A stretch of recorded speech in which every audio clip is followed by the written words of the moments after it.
সংসার করে এখন তুমি স্বর্গে যাচ্ছ, আমাকে নিয়ে যাবে না? বলে এখানে তো একটাই সিট, আমি আমার পাটা ঝুলি দিচ্ছি, তুই আমার পাটা ধরে ঝুলে পড়। ও পা ধরে ঝুলে পড়েছে। ছেলে এসে বলে আমাকে নিয়ে যাবে না? বলে আমার পা ধর। বউ এসে বলে আমাকে নিয়ে যাবে না? বলে আমার পা ধর। নাতি নাতনি এসে বলছে আমাকে নিয়ে যাবে না? বলে আমার পা ধর। গ্রামের কোটা বউ ছুটে এসেছে, ও দিদি তোমার সঙ্গে আমার এত গল্প হয়। দেখবেন 3 মেয়ে যেখানে দেশের গল্প সেখানে, 4 ছেলে যেখানে পৃথিবীর গল্প সেখানে। তোমার সঙ্গে আমার এত সভ্য হয়, আমাকে নিয়ে যাবে না? বলে আমার পা ধর। এ বলে আমাকে নিয়ে যাবে না? বলে আমার পা ধর। এইভাবে 20-50 জন ঝুলে আছে। এখন স্বর্গে যাচ্ছে, তাও এদের গল্প শেষ হয় না। যে কৃষ্ণ ভক্তের বউ সে নিজের গুলোকে বলছে, জানিস এবারে ভালো মূলো চাষ হয়েছে, স্বর্গে যাচ্ছে, আর কি মূলো বিক্রি হবে, বিক্রি করলে ভালো দামও হতো। তখন আর একজনা বলছে কেমন মোটা? এক হাতে ঝুলে বলে ঠিক এরকম, আর লম্বায়? যেই দেখাতে কিছু শীত হয়ে পড়ছে, যা জমের বাড়ি সবাই গেল। স্বর্গে যাওয়া বলেই যাওয়া, আগে আসক্তির মূলটাকে ছাড়তে হবে, নাহলে যেখান থেকে এসেছো তুমি সেখানেই রয়ে যাবে, তোমার কৃষ্ণ ভজন হবে না। নিতাই গৌর হরি গৌর। ডাক্তার বলে মূলো খাওয়া যাবে না, মান কচু ও খাওয়া যাবে না, গাজর এও খাওয়া যাবে না। সে পেশেন্ট বলে ডাক্তার আপনার ওষুধও খাওয়া যাবে না। বলে কেন? ওষুধ খেতে হলে কি দিয়ে খেতে হবে? জল দিয়ে। জল কোথায় থাকে? মাটির নিচে। আপনার ওষুধ খাওয়া যাবে না। এরকম পেশেন্ট হলে হবে না। এখন ভীষণ ঘুরে নিয়ে ডাক্তার বাবুর কাছে গিয়েছে, ডাক্তার বাবু ঘুড়ি তো কমছে না। তখন ডাক্তার বাবু বলে এভরি নাইট 2 পিস করে রুটি খাবে। জয়নিতাই, যে মোবাইলটা হারিয়ে গেছিল সেটা পাওয়া গেছে, অফিস ঘরে আছে। তবে যার মোবাইল, আপনি আপনার প্রমাণ দিয়ে আপনার মোবাইলটা নিয়ে যাবেন।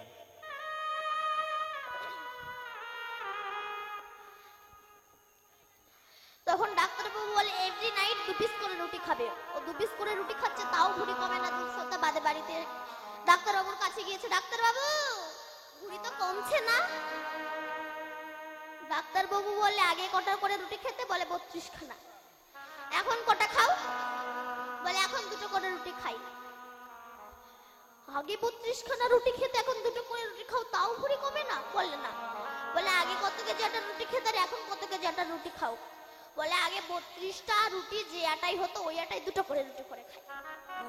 ডাক্তার শুয়ে পড়েছে, তোর চরণে আমার প্রণাম, আমি তো রোগ ভালো করতে পারবো না। শিশুটা বলেছিল পিসিমা আমি কাউকে মারি না, যে যার মৃত্যু সে নিজেই ডেকে আনে। তবে আমি তোমার পুত্রের 100 অপরাধ ক্ষমা করে দেব, কিন্তু 101 অপরাধ যখন হবে তবেই আমি ওকে হত্যা করব। যখন গোবিন্দ শিশুপালকে হত্যা করেছিল, যখন শিশুপালকে হত্যা করেছিল আমার গোবিন্দ, সবাই ব্যস্ত শিশুপাল মারা গেছে মারা গেছে। কিন্তু ভগবান যখন সুদর্শন চক্রকে ছেড়েছিল, সেই সময় গোবিন্দের আঙুলটা কেটে গিয়েছিল। কেউ দেখতে পায়নি, দেখতে পেয়েছিল একমাত্র দ্রৌপদী। এসে সঙ্গে সঙ্গে শাড়ির আঁচলটা কেটে আবার ওই কৃষ্ণের আঙুলে লাগিয়ে দিয়েছে। যখনই লাগিয়ে দিয়েছে তখন কৃষ্ণ বলেছিল, দ্রৌপদী তুমি যেমন আমার বিপদের সময় বস্ত্র দিলে, কথা দিচ্ছি তোমার যদি কোনো বস্ত্রের প্রয়োজন হয় আমি তোমাকে বস্ত্র দান করব। রাধে।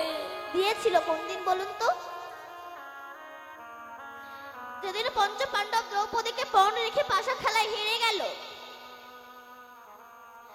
দুর্যোধন বলে যাও দুঃশাসন, গিয়ে দ্রৌপদীর ওই চুলের মুঠি ধরে টানতে টানতে এই রাজসভার মাঝে আনো। যেই না এনেছে বিবস্ত্র করার জন্য, যেই না এগিয়ে গেল দুঃশাসন, সঙ্গে সঙ্গে দ্রৌপদী অন্ধ রাষ্ট্রের কাছে ছুটে গেল, পিতা আপনি আপনার কন্যার মতো, আপনি আমাকে কৃপা করুন। অন্ধ রাষ্ট্র বলেছিল, মা আজ আমার কিছু করার নেই। তারপরে গেলেন পিতামহ ভীষ্মের কাছে, দাদু আজ আপনার সামনে আপনার ঘরের কুলবধূকে বিবস্ত্র করবে, আপনি তো দেখতে পারবেন। পিতামহ ভীষ্ম নীরব মাথা নিচু করলেন। গেলেন গুরুদেব দ্রোণাচার্যের কাছে, গুরুদেব ওই যে কথাই বলে না, অজ্ঞান অতিমিরান্ধস্য জ্ঞানাঞ্জেন শলাকায়া চক্ষুষ মিলিতম যেন তস্मै শ্রী গুরুবে নমঃ। অন্ধকার নিশানা থেকে যিনি আলোর নিশানায় পৌঁছে দেয় তিনি তো প্রকৃত গুরু। আজ আপনার সামনে আপনার শিষ্যকে বিবস্ত্র করবে, আপনি তো দেখতে পারবেন। গুরুদেব নীরব। গেলেন ধর্মরাজ যুধিষ্ঠিরের কাছে। স্বামী, আপনি না ধর্মরাজ, আপনি কোন ধর্ম পালন করছেন যে আপনার স্ত্রীকে সবাই বিবস্ত্র করছে আর আপনি চুপ করে তা দেখছেন? কিসব ধর্মরাজ আপনি? ধর্মরাজ যুধিষ্ঠির নীরব। গেলেন ভীমের কাছে। গো স্বামী, তুমি কি তোমার সেই গদা হারিয়েছ? গেলেন গান্ডীবধারী অর্জুনের কাছে। গো স্বামী, তোমার কি সেই গান্ডীব হলে পুড়ে ছাই? যখন কেউ কিছু বলছে না তখনই দ্রৌপদী বুঝতে পেরেছিল এই জগৎ সংসারে আমার আপনজন কেউ নয়। আপনজন যদি থাকতেই হয় তবে আমার মধুসূদন। তখন দ্রৌপদী এক হাতে বস্ত্র পেয়ে আর এক হাতে ডাকছে, মধুসূদন কৃষ্ণ ছাড়া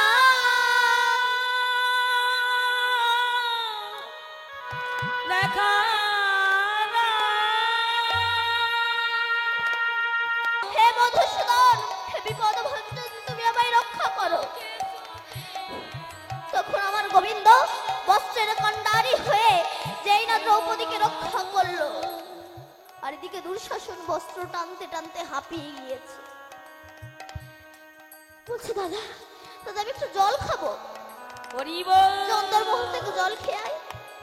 যেই না দুঃশাসন অন্দরমহলে জল খেতে গেল, দেখলো বাড়ির যে 100 স্ত্রী সবাই উলঙ্গ। কোন রকমের চোখে হাত দিয়ে নিজের স্ত্রীর কাছে গিয়ে বলছে, তোমাদের এমন অবস্থা হলো কি করে? বলে, কি করে আর হলো? তুমি সেই তোমার ওই কৃষ্ণ, ওই যে কৃষ্ণ আছে না চতুরের শিরোমণি, সেদিক থেকে ওইদিকে সাপ্লাই করেছে। তাই বাবা, দ্রৌপদী যে অল্প বস্ত্র আমার গোবিন্দকে দিয়েছিল, তাই আমার গোবিন্দ সারা জনমটা দ্রৌপদীকে বস্ত্র দিয়ে এসেছিল। নিতাই গৌর হরি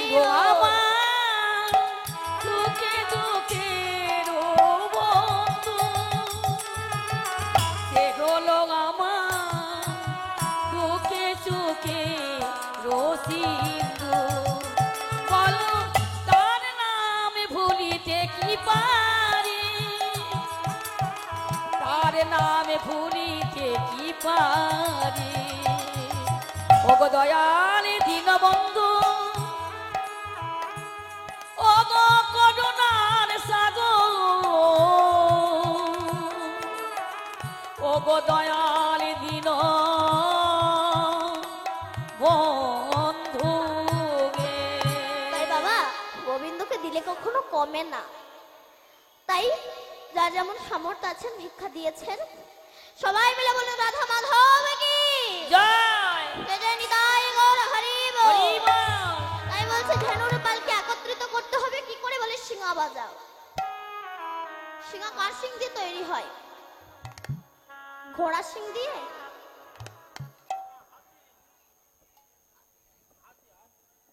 হাতির শিং হয়? মহিষের শিং দিয়ে তৈরি। সেই শিঙা বাজাও। সেই শিঙা বাজালে ধেনুর পাল একত্রিত হয়ে যাবে। হরি বল। কিন্তু আমরা কি হরিভজন করতে চাই না? এখন মায়া শঙ্কর গুরুদেবের কাছে দীক্ষা নিয়েছে। গুরুদেব বলে, মায়া শঙ্কর চলো যাই বৃন্দাবন থেকে ঘুরে আসি। তখন মায়া শঙ্কর বলছে, গুরুদেব আগে ছেলে পিলের বিয়েগুলো দিয়ে নি, তারপরে নাই বৃন্দাবনে যাব। আপনি নাই 5টা বছর পরে আসুন। গুরুদেব 5টা বছর পরে এসেছে। মায়া শঙ্কর বৃন্দাবনে যাবে না। তখন মায়া শঙ্কর বলছে, গুরুদেব আগে নাতি নাতনির মুখগুলো দেখে নি, তারপরে নাই বৃন্দাবনে যাব। আপনি নাই 4টে বছর পরে আসুন। গুরুদেব 4টে বছর পরে এসেছে। মায়া শঙ্কর বৃন্দাবনে যাবে না। মায়া শঙ্কর বলে, গুরুদেব আগে বাড়ির পাঁচিলটা তুলে নি, তারপরে নাই বৃন্দাবনে যাব। আপনি নাই 3টে বছর পরে আসুন। গুরুদেব 3টে বছর পরে এসেছে। সে দেখে কিনা সে মায়া শঙ্কর মরে গেছে। তা মায়া শঙ্করের ছেলেদের কাছে গিয়ে বলছে, এই যে বাবা, তোমার বাবা মরে যাওয়ার পরে কি নতুন কিছু দেখতে পাচ্ছ? মায়া শঙ্করের ছেলে বলে, হ্যাঁ গুরুদেব দেখতে পাচ্ছি। কি দেখতে পাচ্ছ? আমরা যখন বাবাকে পুড়িয়ে আসছিলাম, ও গুরুদেব ভালো করে শুনুন, আমরা যখন বাবাকে পুড়িয়ে আসছিলাম দেখি কিনা একটা কালো কুকুর, তার চোখ জল জল করছে, সে আমাদের পেছন পেছন আমাদের উঠানে পড়ে থাকে। ওখান থেকে তো যাই না। গুরুদেব তো বুঝতে পেরেছে মায়া শঙ্কর সংসারের আসক্তি ছাড়তে পারেনি, তাই কুমণ্ডলে থেকে জল দিয়ে বলছে, মায়া শঙ্কর বৃন্দাবনে যাবে না। তখন মায়া শঙ্কর বলছে, গুরুদেব আমার ছেলে পিলে না বড্ড বোকা, যে যা চাচ্ছে তাকে তাই দিয়ে দিচ্ছে রে। গুরুদেব আপনি না 2 বছর পরে আসুন। গুরুদেব 2 বছর পরে এসেছে, এসে দেখি না সে কুকুরও মরে গেছে। না মায়া শঙ্করের ছেলেদের কাছে জিজ্ঞাসা করছে, ওই কুকুরটা মরে যাওয়ার পরে কি নতুন কিছু দেখতে পাচ্ছ? বলে, হ্যাঁ দেখতে পাচ্ছি। আমাদের যেখানে টাকার বাক্স, সেখানে একটা বিষধর সাপ ফলা তুলে ফুসফুস করে, টাকা তো নিতেই দেয় না। গুরুদেব গিয়েছে, কুমণ্ডল থেকে জল দিয়ে বলছে, মায়া শঙ্কর বৃন্দাবনে যাবে না। তখন বলছে, গুরুদেব দেখুন না এই ছেলে পিলেদের জ্বালা এখন আমার টাকা চৌকি দিতে হচ্ছে, মরেও শান্তি নেই। গুরুদেব আপনি না 1 বছর পরে আসুন, কথা দিচ্ছি এবার আমি যাবো যাবো যাবো। গুরুদেব 1 বছর পরে এসেছে, এসে দেখি কিনা সে সাপও মরে গেছে। তা মায়া শঙ্করের ছেলেদের কাছে জিজ্ঞাসা করছি, সাপটা মরে যাওয়ার পরে কি নতুন কিছু দেখতে পাচ্ছ? বলে, হ্যাঁ গুরুদেব দেখতে পাচ্ছি। কি দেখতে পাচ্ছ? না আমরা যেখানে পটি করি, মানে যেখানে পায়খানা করি, সেখানে একটা ক্রিমিকেট পড়ে থাকে, ওখানে যাই না। গুরুদেব বলে, ঠিক আছে কাঠি দিয়ে তুলে আনো। ও কাঠি দিয়ে তুলে এনেছে। গুরুদেব তখন কমণ্ডল থেকে জল দিয়ে বলছে, মায়া শঙ্কর বৃন্দাবনে যাবে না। তখন সে ক্রিমিকেটের মেয়ে মায়া শঙ্কর বলছে, না আর যাবো না। কেন যাবে না? বলে, আমার ছেলে পিলে এত সুন্দর সুন্দর জিনিস এখানে দিয়ে যাচ্ছে, আর তার সঙ্গে সঙ্গে জলও দিয়ে যাচ্ছে, মানে টয়লেট, এত সুন্দর খাবার পেয়ে আমি আর এখান থেকে যাব না। জগতে কিছু কিছু মানুষ আছে, এরা সারা জীবন তো হরি ভজন করবে না, শেষে গিয়ে বোম্বার কাছে ছাটালাতে খাবে, তবু এরা হরি ভজন করবে না। তাই বলছে, ভজিবি বলিয়া কহিয়া আইলি, ভুলিলি কিসুক পাইয়া। তুই ভুলে গেলি কিসুক পেয়ে। আমরা ভুলে গেছি কৃষ্ণ নাম করতে হবে কেন? মায়ার বাঁধনে বাধা। নারদ একদিন কৃষ্ণের কাছে গিয়ে বলছে, হে কৃষ্ণ, এই যে যারা জজ হয়, তাদের একটা পেনের কালিতে একটা মানুষের জীবন চলে যেতে পারে, আর সেই জজ বাড়িতে এসে বইয়ের কথা মতো বালতি টেনে বেড়ায়, এটা হয় কেন? তখন ভগবান বলল, নারদ এটা মায়ার বাঁধনে বাধা। নারদ বলছে, কই আমি তো মায়ার বাঁধনে বাধা পড়ি না, এই হলো অহংকার। তখন ভগবান বলল, আচ্ছা নারদ আমি তোমাকে পরে কথাটা বলছি, আমার খুব জল তেষ্টা পেয়েছে, তুমি পাশের গ্রাম থেকে আমাকে একটু জল এনে দেবে? নারদ জল আনতে গিয়েছে, পাশের গ্রামে গিয়ে একটা বাড়ি গিয়ে ডাকছে, যে বাড়িতে কেউ আছো? সে সময় এক অপরূপ সুন্দরী নারী বেরিয়ে এসেছে, আর তাই 1 ঘন্টা আগেই সেই রমণী বিউটি পার্লার থেকে 2000 টাকা খরচা করে এসেছে, সুন্দর করে মেকআপ করে বেরিয়ে এসেছে। নারদ একদম তাকিয়ে রয়েছে, মুখ ফেরাতেই পারছে না, রসগোল্লা দেখছে। মায়ার বাঁধনে বাধা, ভদ্রলোক হয়ে যাচ্ছে গাধা। তখন সেই রূপ সুন্দরী নারী বলছে, বলো কি চাও?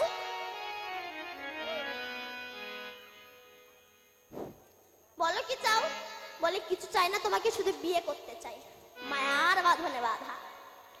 ব্যাস বিয়ে করেছেন, 2 সন্তান হয়েছে। এখন নারদ আধার কার্ড ভোটার কার্ড তুলেছে, রেশনের চালও তুলছে, ভালোই সংসার হচ্ছে না। ভগবান ভাবলে এবার যে নারদকে ফিরিয়ে আনতে হবে। ভীষণ কালবৈশাখী ঝড় দিয়েছে, এমন কালবৈশাখী ঝড় দিয়েছে যে বাড়ি টাড়ি সব উড়ে গেছে। 2 ছেলেকে 2 কোলে নিয়েছে, আর বউকে নিয়েছে কাঁধে। একটা করে স্রোত আসে, একটা করে বাচ্চা ভেসে চলে যায়। 2 বাচ্চাই যখন চলে গেল, তখন বউ বলছে, স্বামী আমার তো 2 সন্তানই চলে গেল। নারদ বলল, তুমি ঠিক থাকলে সবকিছু থাকবে, কারণ গাছ থাকলে আবার ফল হবে। এবার এমন একটা ভীষণ বড় স্রোত দিল যে সে বউ ভেসে চলে গেল। যেই না দুটো বাচ্চার বউ ভেসে চলে গেল, সে সময় বন্যা বৃষ্টি থেমে গেল। নারদ দেখছে কৃষ্ণ দাঁড়িয়ে আছে। কৃষ্ণ বলে, নারদ আমার জল। নারদ বলে, ও তাহলে এটা তোমার কল, ওই জন্য আমি হয়ে যাচ্ছি। তাই আর বিলম্ব নয়, মায়ার বাঁধনে না বেঁধে চলে একবার হরি ভজন করি, হরি নাম করি। চলো চলো এবার যে ঘরে ফিরতে হবে, আজও মাঠে আমাদেরও বিলম্ব দেখিয়া। রে আমাদেরও বিলম্ব দেখিয়া, আজও মাঠে আমাদেরও বিলম্ব দেখিয়া। আজ মাঠে আমাদেরও বিলম্ব দেখিয়া। হেন বুঝি কাদের বাপ কত পানে চায়া। এত বুঝি কাজে মাথা কত পানি যাইয়া। হেন বুঝি কাদের বাপ কত পানে চায়া। এত বুঝি কাজে মাথা কত পানি যাইয়া। ওই দেখ আমার মা কাঁদে রে, ওই দেখ আমার মা কাঁদে রে। ওই দেখ আমার মা কাঁদে রে। আরে ওই দেখ আমার মা কাঁদে রে। নবনীর থালি হাতে লয়ে ওই দেখ আমার মা কাঁদে। আরে নবনীর থালি হাতে লয়ে ওই দেখ আমার মা কাঁদে রে। আই রে গোপাল ঘরে ফিরে নবনীর থালি হাতে লয়ে। আয় রে গোপাল আয় রে ফিরে। আয় গো হরে গো। ওরে আমার জাদুমণি আয় রে আমার গোপাল আয় রে। ওরে গোপাল আয় রে ফিরে, ওরে গোপাল আয় রে ফিরে। নিতাই গৌর হরি বল। গোপাল বলছে, শ্রীরাম আমার মা যে কাঁদছে রে, আমাকে যেবার ঘরে ফিরতে হবে।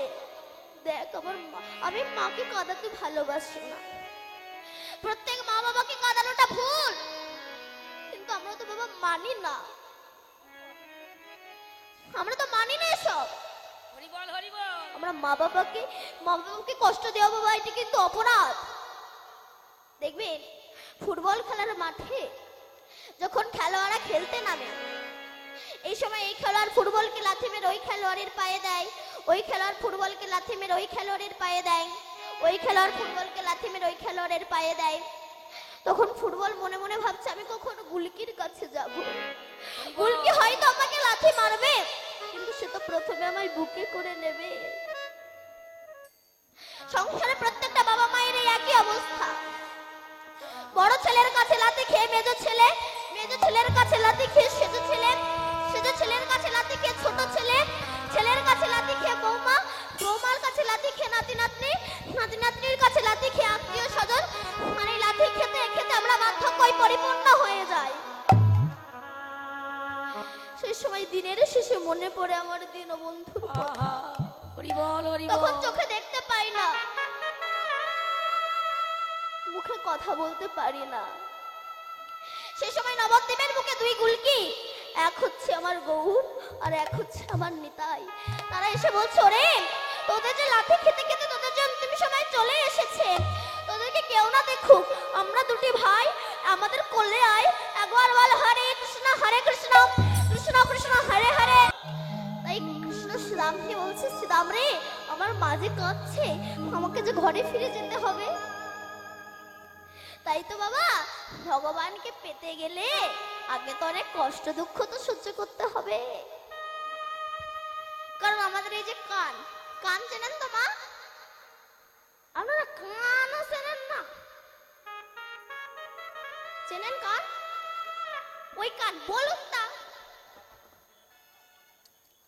ওই কান একদিন ভগবানকে দুঃখ করে বলছে, হে ভগবান, আমরা দুই কান, আমাদের নেই কোনো সম্মান। কারণ আমরা দুই ভাই পাশাপাশি থেকে এক ভাই আর এক ভাইয়ের মুখ জীবনে দেখতে পেলাম না। এ যদি একে দেখতে আসে তো এ ঘুরে যায়, আর এই যখন একে দেখতে আসে তো এ ঘুরে যায়। তারপরে স্কুলে গেলাম, মাস্টার মশাই যখন পড়া জিজ্ঞাসা করলো, না বলতে পারলে আগেই কানটাকে ধরেই মুলে দেয়। বললেন তো প্রভু, দোষটা কি আমার? দোষটা তো মনের, মন মনে রাখতে পারে না, আগে কানটাকে ধরে মুলে দেয়। বাপরে, কান পুরো লাল হয়ে যায়। তারপরে মাঠে ঘাটে চাষিরা যখন বিরু ধরায়, আঙুল লিবে গেলে কানের ভিতরে গুঁজে রেখে দেয়। ওই গরম জিনিস আমাকে সহ্য করতে হয়। তারপরে যারা কাঠের মিস্ত্রির কাজ করে পেন্সিল দিয়ে কাঠে দাগ দিয়ে ওই পেন্সিল কানের ভিতর গুঁজে রেখে দেয়। ওই ভারী জিনিস আমাকে সহ্য করতে হয়। আর মেয়েদের কান হলে তো কোনো কথাই নেই। আগেকার মায়েরা ছোট ছোট দুল পরতে হয়, এখন যা দুল পরে গাড়ির চাকা পর্যন্ত হার মানবে। সিরেপ পড়ে যাচ্ছে, আবার পাশে একটা ফুটো করছে। তারপর কোথা থেকে সেই জন্মের করোনা এলো, মাস্ক জন্মের ঠেসে ঠেসে তুললো। কিছুদিন পরে দুটো খুঁটি ঢুকিয়ে দিল।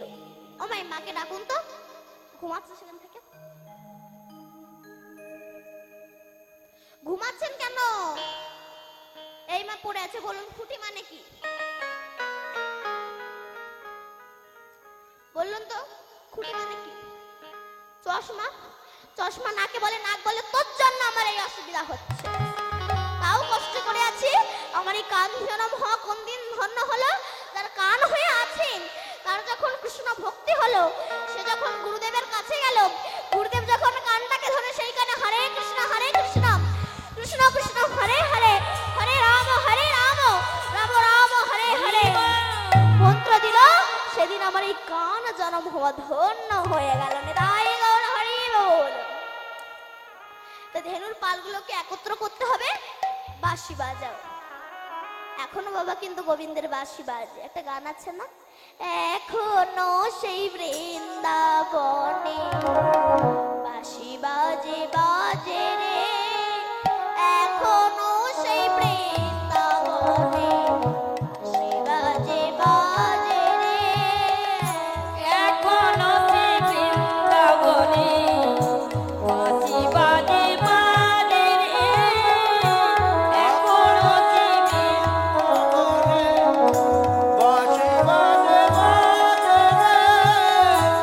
এখনো সে গাভীগুলি গোচরণে উড়ায় ধুলি, এখনো সে গাভীগুলি গোচরণে উড়ায় ধুলি, সকাশনে কলাকলি, সকাশনে কলাকলি, সকাল রাতে রে, এখনো সে বৃন্দাবনে বাঁশি বাজে বাজে রে, এখনো সে বৃন্দাবনে বাঁশি বাজে বাজে রে। এখনো বাঁশি বাজে। গানটা কে লিখেছিল বলুন তো? কে লিখেছিল? ভবা পাগলা। ভবা পাগলা। একদিন সকালবেলা উঠে আঁচলে করে ফুল তুলছে আর গান গাচ্ছে, এখনো সে বৃন্দাবনে বাঁশি বাজে রে। কিছু ছেলে এসে বলেছিল, এই যে বুড়ো, কৃষ্ণ কত বছর আগে মারা গেছে, এখন বৃন্দাবনে বাঁশি বাজে? বলে হ্যাঁ বাজে। বুড়ো, তোর কাছে প্রমাণ আছে? ভবা পাগলা বলেছিল, একটা রেডিও আনো তো, এনেছে। বলে গানটা চালাও। চলছে। তখন ভবা পাগলা ব্যাটারিটা বার করে নিয়ে বলছে, কই গান তো আর চলে না। আরে বাবা বুড়ো, তোমার কি মাথায় মতিভ্রম চাইছে? যদি ব্যাটারি খুলে নাও তবে গান চলবে কি করে? বলে ওটাই হচ্ছে উত্তর। কেন? ব্যাটারি খুলে নিচ্ছে, সেন্টার তো এখনো বন্ধ হয়নি। যার ভক্তির ব্যাটারি আছে সে শুনতে পাচ্ছে, যার ভক্তির ব্যাটারি নেই সে শুনতে পাচ্ছে না। মধ্যবর্তী সেই বাঁশি বাজায় শ্যামরাই, কোন কোন ভাগ্যবানে শুনিবারে পায়। হৃদয় গৌর হরি বল। এখনো কৃষ্ণের বাঁশি বাজে। কিন্তু যারা সংসার নিয়ে মাতামাতি করে, গোবিন্দকে ভজতে চায় না, তাদের কানে বাঁশি বাজে না।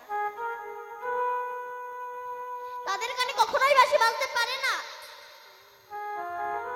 কিন্তু বাবা, এই সংসারকে ছেড়ে দিন, একবার কৃষ্ণ নাম করুন। এই নাম সাগরে যারা ডুবেছে তারাই তো জানে এতে কত আনন্দ, কত প্রেম, কত ভালোবাসা। একবার এক চিল একটা মাছকে ছো মেরে নিয়ে গাছের ডালে গিয়ে বসলো মাছটাকে খাবে বলে। এমন সময় কিছু কাকের দল সেই চিলের পিছু পিছু সেই চিলকে ঘিরে ধরলো, তারাও মাছটাকে খাবে বলে। চিল তখন দেবে না বলে এই গাছের ডাল থেকে ওই গাছের ডালে গিয়ে যেই বসলো, কাকের দল এই গাছের ডাল থেকে ওই গাছের ডালে গিয়ে বসলো। চিলটা যত আকাশের গভীরে ওড়ে, কাকের দলে চিলের পিছু পিছু ওড়ে। তখন চিলটা মনে মনে বলছে, এই মাছটাই হচ্ছে আমার জীবনের কাল। যেই মাছটাকে ফেলে দিল, ওই কাকের দল চিলের পিছু ছেড়ে ওই মাছটাকে মাছের কাছে গিয়ে সবাই আনন্দ করে খেতে লাগলো। তত্ত্বটা কি? চিলটাকে সংসারের কর্তারা হচ্ছে চিল, পুকুর হচ্ছে সংসার, মাছ হচ্ছে বিষয় সম্পত্তি। আর এই কাকের দল কারা কারা? সংসারের স্ত্রী পুত্র নাতি নাতনি, এরা হচ্ছে কাকের দল। যতক্ষণ আপনি সংসার রূপের পুকুরের বিষয় সম্পত্তি নিজের হাতের মুঠোয় রাখবেন, আমার গাড়ি, আমার বাড়ি, আমার ধন, আমার ঐশ্বর্য, ততক্ষণ সংসারের কাকের দল আপনাকে শান্তিতে থাকতে দেবে না, প্রত্যেকটা মুহূর্ত আপনাকে আঘাত করবে। কিন্তু যদি তুমি একবার এই বিষয় সম্পত্তি ত্যাগ করে আবার তোমার হরাম বলে একবার কাটতে পারো, তুমি সারা জীবনের মতো শান্তি পাবে। তাই গৌর হরি গৌর। তাই আজ আমার কৃষ্ণ শ্রীরামকে বললো, শ্রীরাম চলো আগে পাল জড়ো করতে হবে। তাই বললো তাহলে বাঁশি বাজাও। চাঁদ মুখে দিয়া বেলো, নাম লয়ে সব ধেলো। ইয়ারে মুখ দিয়া বেলো, নাম লইয়া সব ধেলো। নাম লইয়া সব ধেলো। ডাকিতে লাগিল উচ্চ ঈশ্বরে, ডাকিতে লাগিল উচ্চ ঈশ্বরে। শুনিয়া বেনুর ধ্বনি ও মুখে ধাই ধেলো, শুনিয়া বেনুর রাগ উদ্ধমকে ধাই ধেলো। উচ্চ ফেলি পিঠের উপরে, উচ্চ ফেলি পিঠের উপরে। শুনিয়া বেনুর রাগ আসিয়া রাখালো সব। শুনিয়া বেনুর রাগ আসিয়া রাখালো সব। মিলিল নিজ সুখে,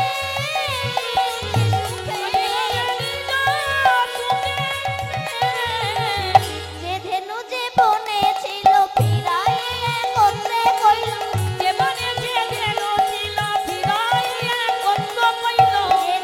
যে বনে ছিল ফিরাই একত্রে কইল। চালাইল গোকুলের ওই মুখে মুখে রে, চালাইল গোকুলের মুখে। হেই হেই হট হট আজ আমার গোবিন্দ আজ কি করে নিয়ে যাচ্ছে সখা গরুর পালগুলোকে নিয়ে। छोटे छोटे ग्वाल, छोटी से छोटी मेरो मदन गोपाल। छोटी छोटी गाइया, छोटी छोटी गाय, छोटी से मेरो मदन गोपाल। छोटी छोटी गैया छोटी छोटी गोल हरिबो। छोटी सो मेरो मदन गोपाल। छोटी छोटी गाइया, छोटी छोटी गाय, छोटी से मेरो मदन गोपाल। छोटी छोटी गैया छोटी छोटी गोल छोटी सो मेरो मदन गोपाल। आगे आगे गैया, पीछे पीछे गाय। ओ आगे आगे गैया पीछे पीछे बाल। পিছনে যাই মেরো মদন গোপাল। ओ পিছনে যাও मेरो मदन गोपाल। পিছনে যাই মেরো মদন গোপাল। ओ পিছনে যাও मेरो मदन गोपाल। ছোটি ছোটি ছোটি ছোটি গাইয়া, ছোটি ছোটি গাই, ছোটি যে মেরো মদন গোপাল। छोटी गैया छोटी छोटी गोल छोटी सा मेरो मदन गोपाल। কালি কালি গিয়া গোরে গোরে গায়, কালি কালি গাইয়া সে করে করে গায়। শ্যাম বরণ মেরে মদন গোপাল।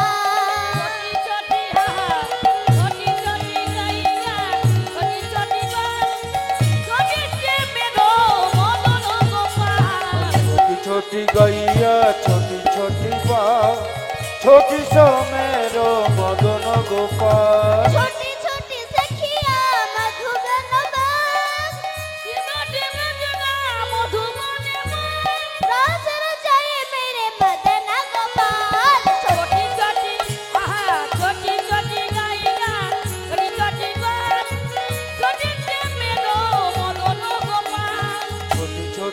गैया छोटी छोटी बात छोटी सो मेरो मदन गोपाल छोटी सो मेरो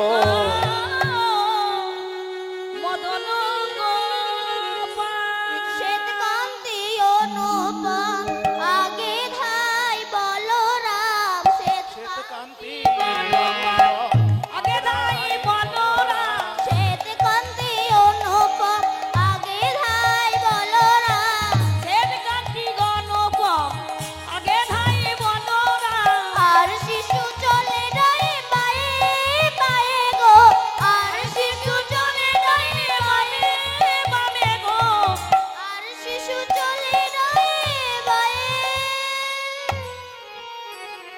এইবার আজ আমার কৃষ্ণ চলেছেন, আজ সখাদেরকে সঙ্গে নিয়ে মাঝে আমার গোবিন্দ প্রাণ গোবিন্দ দাঁড়িয়ে আছে, পাশে বলরাম আর ড্রাইভারের সমস্ত শিশুগণ আছে।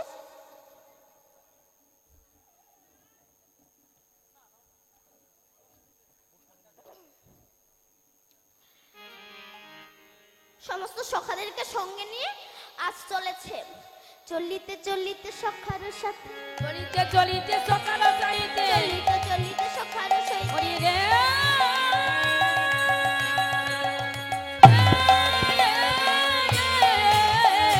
চলিতে চলিতে সকাল যাইতে চলিতে সকাল যাইতে কদলিকা নামে হেরাই পথে চলিলে চলিতে সখার সাথে কদলে কদলে জানাই পথে দেখে কলা পেকে আছে যে বেলা বেঁকে আছে দেখে কলা পেকে আছে যে বেলা বেঁকে আছে কলা দেখে তার লোভ হয়েছে দেখে কলা পেকে আছে যাইতে গবে লোভ হয়েছে দেখে কলা বেঁকে আছে কলা দেখে তার লোভ হয়েছে দেখে কলা পেকে আছে সকলে লোভ হয়েছে যাইতে কলা বেঁকে আছে দেখছে পাকা কলা। কৃষ্ণ তো পাকা চোর ছিল। বলুন তো বাবা, কৃষ্ণ প্রথম কি চুরি করেছিল? লাউ, বাঁধাকপি চুরি করেছিল। নবনী না, প্রথম চুরি করেছিল পুতনা রাক্ষসীর প্রাণ। তারপরে তো নবনী দুগ্ধ গোপীদের ঘরে ঢুকে ঢুকে চুরি করেছিল।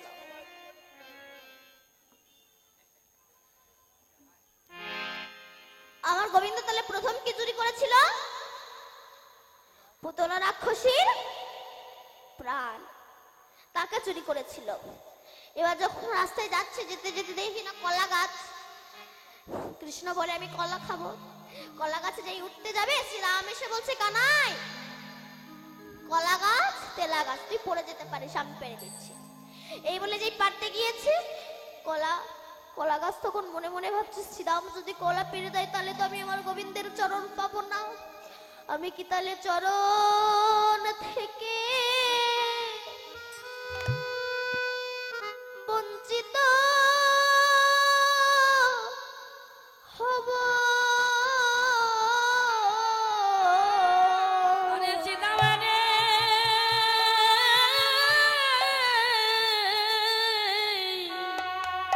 আমি চরণ থেকে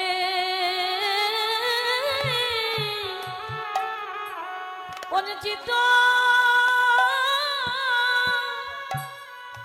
হব।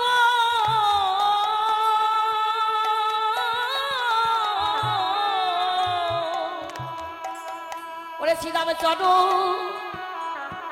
চরণ থেকে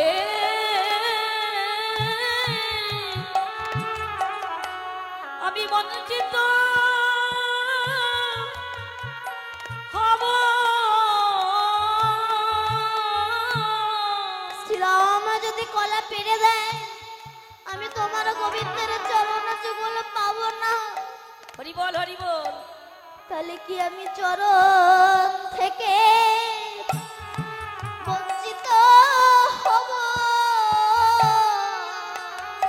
ওরে কানাই রে, তোকে কত কিনা ভাবে ভাবনা করে ভক্তগণ। কেউ বলে গোপীনাথ এসো, কেউ বলে ভক্ত এসো, কেউ বলো রাখালে রাজা এসো। এ চোর আমি চরণ থেকে বঞ্চিত হব। আস্তে তাহলে এই কলা গাছ মনে মনে ভাবছে যদি শ্রীরাম কলা পেরে দেয় আমি তো তাহলে চরণ থেকে বঞ্চিত হয়ে যাব। তাই শ্রীরাম যেই কলা পাড়তে গিয়েছে আমার কলা গাছ আপনা হতে পারছে, কলা গাছ আপনা হতে পেরে চলিল, আপনা হতে পেরে চলিল, আপনা হতে পেরে চলিল, আপনা হতে পেরে চলিল। ভগবান কলা গাছের মনের বাসনা বুঝতে পেরে শ্রীরামকে সরিয়ে দিয়েছে। সরিয়ে দিয়ে নিজে যেই পা দিয়েছে, নিজে যখনই পা দিয়েছে কলা গাছ মনে মনে ভাবছে আমার ভগবান যদি নিজে উঠে পেরে খায় আমার প্রভুর না জানি কত কষ্ট হবে। তাই কলা গাছ কলায় আপনা হতে ঝরে পড়িল, আপনা হতে ঝরে পড়িল, আপনা হতে আপনা হতে ঝরে পড়িল। কৃষ্ণ সেবায় লাগবে বলে আপনা হতে ঝরে পড়িল। আর কৃষ্ণ সেবায় লাগিবে বলে কলায় আপনি হতে ঝরে পড়িল। কৃষ্ণ সেবায় লাগবে বলে সে আপনা হতে ঝরে পড়িল। কৃষ্ণ তাই সেবায় গৌর লাগিবে বলে আপনা হতে ঝরে পড়িল। কৃষ্ণ সেবায় লাগিবে বলে আপনা হতে ঝরে পড়িল, কৃষ্ণ সেবায় লাগিবে বলে আরে আপনা হতে ঝরে পড়িল। কৃষ্ণ সেবায় লাগিবে বলে আপনা হতে ঝরে পড়িল। তাই গৌর হরি বল। কেউ হাত তোলে না কেন? শীতকালে চাদরের ভিতরে হাত গুজে রাখলে কেউ কি হাত তুলতে পারে? সেই ঠান্ডা পরে বিয়া করবে। শীত লেগেছে, আমার তো গরম হচ্ছে।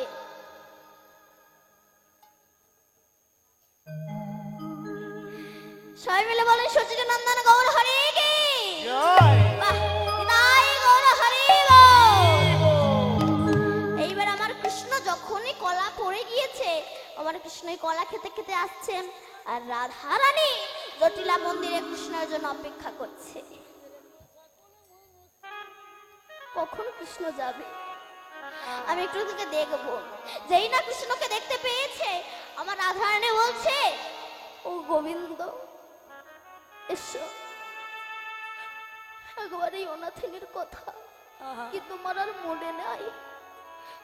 একবার এসো, বোধহয় না বেশে আইসো তুমি, দাঁড়ায় রয়েছি আমি, বোধহয় না বেশে আইসো তুমি, দাঁড়ায় রয়েছি আমি।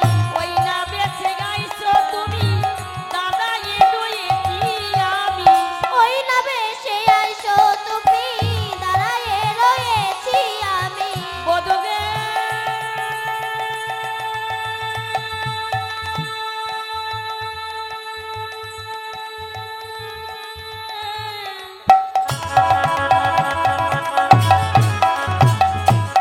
বদগে ওই না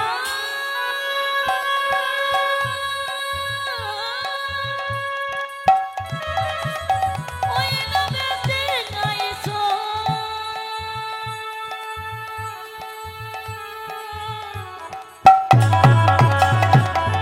আইছো তুমি, ওই না বেঁচে গাইছো তুমি, দাদা এ রয়েছি আমি। তুয়া লাগিল এইবার তরে তরে গো, তুয়া লাগিল এইবার তরে, গলাগি গগে মারো করে করে গো, গলাগি গগে মারো করে। রাধারানী বলছে হে কৃষ্ণ এসো, আমি তো তোমার কাছে যেতে পারবো না, আমি তো জটিলা গৃহে বাস করি, আমি তো তোমার কাছে যেতে পারবো না, তুমি আমার কাছে এসো। আপনারা বলবেন রাধা কৃষ্ণ প্রেম করলো আমরা করলে দোষ, তাহলে যদি রাধাকৃষ্ণের মতো তুমিও প্রেম করতে চাও, তাহলে আমার গোবিন্দ তো করে আঙ্গুলে গিরি গোবর্ধন পর্বত 7 দিন ধরে রেখেছিল, তুমি একটা ইট হাতে করে ধরে রাখো দিনি। অত সস্তা নয়। এই জন্য ভগবানের লীলা বোঝা বড় জ্বালা। দুই বন্ধু বৈশাখ মাসে মাঠের মাঝখান দিয়ে আত্মীয় বাড়ি যাচ্ছে। তা এক বন্ধু বলছে এক বন্ধুকে, ভাই খুব জল তেষ্টা পেয়েছে, মাঠের মাঝখানে জল পাবে কোথায়? বৈশাখ মাসে গাছে তরমুজ ফলে রয়েছে। তা তরমুজটা কেটে নিয়ে গিয়ে একটা বটবৃক্ষের তলায় বসে তরমুজটাকে ভাগ করে দুই বন্ধু খাচ্ছে। তা যে বলেছিল জল তেষ্টা পেয়েছে, সে এক অন্য বন্ধুকে বলছে, জানিস ভগবানের না কাণ্ডজ্ঞান নাই। কেন বল? যদি ভগবানের কাণ্ডজ্ঞান থাকবেন তবে ওইটুকুনি গাছে এত বড় ফল, আর এই ভীষণ বড় বটবৃক্ষে এইটুকু করে ফল। তরমুজ খেতে বিশ্রাম নিয়েছে। যে বলেছিল ভগবানের কাণ্ডজ্ঞান নাই, তার নাকে একটা বটের ফল পড়েছে, চমকে উঠেছে। পাশের বন্ধু বলছে, কি হয়েছে রে? বলে বটের ফল নাকে পড়েছে। বলে ফল কেন, ডাল ভেঙে পড়া উচিত ছিল। কেন? বলে তুই যে বললি ভগবানের কাণ্ডজ্ঞান নাই, বলতো যদি ওই বড় ফল যদি এই বড় গাছে দিত, ওই যদি তোর মাথায় পড়তে বাঁচতিস। আমার ভগবান জানে মাঠে ঘাটে আমার ভক্তরা ক্লান্ত হয়ে দেহ শীতল করার জন্য বটবৃক্ষের তলায় বসবে। আমি যদি বড় গাছে বড় ফল দিই, তবে ওই ফল আমার ভক্তের মাথায় পড়ে আমার ভক্ত করে ব্যথা পাবে। তাই আমি ছোট গাছে বড় ফল দিয়ে, বড় গাছে ছোট ফল দিয়ে সারা জীবন ভক্তের সেবা করেছি। আমাকে কেউ চেনে না, আমার শুধু বাইরেটাই দেখে, আমার ভেতরটা কেউ দেখে না। রাধা কৃষ্ণ শুধু প্রেম করেনি, কৃষ্ণ শুধু প্রেম করেনি, লক্ষ লক্ষ অসুরকেও হত্যা করেছে। আমরা বলি কৃষ্ণের 16,108 জন বউ, আর আমরা 2-4টে করলে দোষ। আজকাল সিরিয়ালে দেখেন না, একটা মাইকে 4-5টা করে বিয়ে করছে। আর এসব দেখে আমার মায়েরা ভাবছে, তবে আমি আর একটা নিয়ে থাকবো কেন, আমিও 4-5টা করে নি। আর স্বামী যদি বলে তুমি এমন করছো কেন, বলে ওই তো সিরিয়ালে দেখলাম। তাই রাধারানী বলছে, গোবিন্দ এসো আমার হৃদ মাজার, এসো এসো আমার কাছে। এই অনাথিনীর কথা কি তোমার মনে পড়ে না? এসো এসো, আমার হিয়ার মাঝে বিচিত্র পালঙ্ক আছে, আমার হৃদয় মাঝে বিচিত্র পালঙ্ক আছে, আমার হৃদয় মাঝে বিচিত্র পালঙ্ক আছে, আমার হিয়ার মাঝে বিচিত্র পালঙ্ক আছে, আমার হৃদয় মাঝে বিচিত্র পালঙ্ক আছে। আশেপাশে রসের বালিশ, আশেপাশে রসের বালিশ। তাই বাবা রাধারানী আমার গোবিন্দকে ভালোবাসে বলে গোবিন্দকে রাধারানীকে কিন্তু কম কষ্ট পেতে হয়েছে, কম কষ্ট পেতে হয়েছে না গো না। তাই গোবিন্দকে ভালোবাসতে গেলে আগে যে কষ্ট দুঃখ পেতে হবে। তবে বাবা একটা কথা বলি, এই যে জটিলা কুটিলা এরা কিন্তু কেউ ছিল না। এই দেহটা হচ্ছে জটিলা কুটিলার ঘর। এর মধ্যে জটিলা হচ্ছে মায়া, কুটিলা হচ্ছে কাম, অহংকার হচ্ছে আয়ার, আর দেহের মধ্যে বাস করে ভক্তি রূপিণী শ্রীমতী রাধা ঠাকুরানী। এই জটিলা কাকে বলে বলো তো? জটিলা কাকে বলে? যাদের কথায় জটিলতার সৃষ্টি হয়। কুটিলা যাদের কথায় কূটনৈতিক বুদ্ধি পাওয়া যায়। এখন এক জেলে জাল পেতে রেখে দিয়েছে, একটাও মাছ পড়ে না। শেষে যেই তুলেছে দেখছে একটা পাথর পড়েছে। জেলে বলে এতক্ষণ জাল পেতে একটা পাথর পড়লো, পাথরটাকে যেই ফেলে দিতে যাবে, পাথর বলছে জেলে আমাকে দিও না ফেলে। ও বাবা, পাথর আবার কথা বলতে পারে? বলে আমি হচ্ছে এক চমৎকার পাথর, আমার কাছে যা চাবে তাই পাবে, তবে আমার একটা দোষ আছে। কি? চাইলে তোমার হবে একটা, লোকের হবে দুটো। জেলে বলে পাথর পেলাম আমি, আমার হবে একটা, লোকের হবে দুটো, আমি চাইব না। ব্যাস ঘরে এসে ভালো করে পাথরটাকে গুছিয়ে রেখে দিচ্ছে। বউ বলি সামান্য পাথর তুমি গুছিয়ে রেখে দিচ্ছ কেন? জেলে বলছে শোন বউ, এই বউ তুই এই পাথরের কাছে যা চাবি তাই পাবি, তবে তুই চাইবি না। বউ বলে কেন? আরে বাবা চাইলে আমার হবে একটা, লোকের হবে দুটো, তুই চাইবি না। এই বলে চলে গেছে। এখন মেয়েদের মধ্যে যদি গোপন কথা থাকে সেটা না করা পর্যন্ত বদহজম হয়। জেলে যেই চলে গেছে, বউ তখন পাথরের কাছে গিয়ে বলছে, পাথর আমি যা সাবো তা পাবো? বলে হ্যাঁ। বলে আমার একতলা বিল্ডিং বাড়ি করে দাও। ওর একতলা বিল্ডিং বাড়ি হয়ে গেছে, গ্রামের সবার দুতলা করে বিল্ডিং বাড়ি হয়ে গেছে। জেলে ফিরে আসার বাড়ি চিনতে পারছে না, একবার ফললেক হয়ে গেছে। মনে মনে ভাবছি বই নিশ্চয়ই কিছু চেয়েছে, যেটা কমতলা বাড়ি হবে সেটা হবে আমার। গিয়ে চাইবো, তুই কিছু চেয়েছিস? তখন জেলে পাথরের কাছে গিয়ে বলছে, পাথর আমি যা চাবো তা পাবো? বলে হ্যাঁ। বলে আমার বাড়ির সামনে আর পেছনে 100 ফুট 100 হাত গর্ত করে দাও। ওর বাড়ির সামনে আর পেছনে 100 ফুট 100 হাত গর্ত হয়ে গেছে, গ্রামের সবার চারিদিকে খাল হয়ে গেছে। বলে আমার একটা চোখ কানা করে দাও। ওর একটা চোখ কানা হয়ে গেছে, গ্রামের সবার দুটো করে চোখ কানা হয়ে গেছে। এই জাতীয় ব্যক্তি এরা পরের ভালো সহ্য করতে পারে না।